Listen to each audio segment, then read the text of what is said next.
आरक्षण एक ऐसा शब्द जिसे सुनने के बाद एक विशेष वर्ग की छवि अपने आप जहन में उतर आती है। आरक्षण का इतिहास कोई नया नहीं बल्कि आजादी से पहले का है, लेकिन बहस और विरोध का मुद्दा वर्तमान में भी बना हुआ है। पार्लियामेंट्री बिजनेस की इसी कड़ी में आज हम आपको आरक्षण से जुड़ी बातें बताएंगे। विविधता से भरे भारत में हर तबके के लोग रहते हैं और ये तबके बहुत ही ज्यादा बटे हुए हैं और इनमें ऊंच नीच जैसे भेदभाव भी हैं। ऐसे में समाज में समरसता और बराबरी लाने के लिए आजाद भारत में आरक्षण की व्यवस्था की गई, लेकिन जातिगत आरक्षण का इतिहास भारत की आजादी से भी काफी पुराना है। भारत में जातिगत आधारित आरक्षण की बुनियाद 1882 में पड़ी, जब हंटर कमीशन की नियुक्ति की गई। तब हंटर कमीशन की रिपोर्ट को महाराष्ट्र में कोल्हापुर के राजा ने 1902 में लागू किया। इस आरक्षण का मतलब निचले तबके की गरीबी दूर करना था। जब 1947 में भारत ने आजादी पाई तो संविधान में आरक्षण की व्यवस्था की गई। इसका मकसद था जातिगत रूप से पिछड़ी जातियों को अपने जीवन में सुधार का बेहतर अवसर मिले। इसके तहत सबसे पहले लोकसभा और विधानसभा में जनप्रतिनिधियों के चुनाव में आरक्षण की व्यवस्था की गई। नौकरी और शिक्षा में आरक्षण की व्यवस्था दूसरे स्थान पर रखी गई। 1954 में शिक्षा मंत्रालय ने सुझाव दिया कि शैक्षणिक संस्थानों में एससी और एसटी के लिए 20% स्थानों को आरक्षित किया जाना चाहिए। इसके साथ ही जहां कहीं भी आवश्यक हो प्रवेश के लिए न्यूनतम योग्यता अंकों में 5% की छूट देने का भी प्रावधान हो। 1978 में एक महत्वपूर्ण बदलाव तब शुरू हुआ जब मंडल कमीशन की स्थापना सामाजिक और शैक्षणिक रूप से पिछड़े वर्गों की स्थिति का आकलन करने के लिए की गई थी।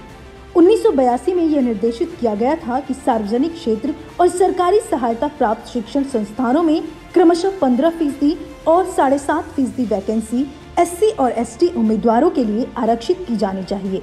भारत में आरक्षण को लेकर सबसे बड़ी सियासत 1990 की शुरुआत के साथ हुई, जब वीपी सिंह सरकार ने मंडल कमीशन की सिफारिश को लागू किया। मंडल कमीशन की सिफारिश के बाद देश में नौकरी में अनुसूचित जाति, अनुसूचित जनजाति और ओबीसी के लिए आरक्षण की व्यवस्था की गई। अनुसूचित जाति के लिए 15 और अनुसूचित जनजाति के लिए 7.5% कोटे की व्यवस्था की गई। इसके साथ ही ओबीसी कोटे के लिए 27% आरक्षण की व्यवस्था की गई। साल 2008 में मनमोहन सिंह की सरकार ने उच्च शिक्षण संस्थानों में ओबीसी को 27% आरक्षण देने का फैसला किया। राजनीतिक आरक्षण। संविधान में एससी एसटी को 10 साल तक के लिए आरक्षण की व्यवस्था की गई थी। तब से हर 10 साल के बाद संविधान संशोधन के बाद इस आरक्षण की सीमा बढ़ाई जा रही है। 95 संविधान संशोधन के बाद ये आरक्षण 2020 तक वैध थी। चलिए अब आपको आरक्षण को लेकर कुछ खास तथ्यों और संशोधन के बारे में बताते हैं। 1953 में पिछड़े वर्ग के लिए कालेलकर आयोग की स्थापना की गई। आयोग में एससी एसटी के संबद्ध है रिपोर्ट को स्वीकार किया गया।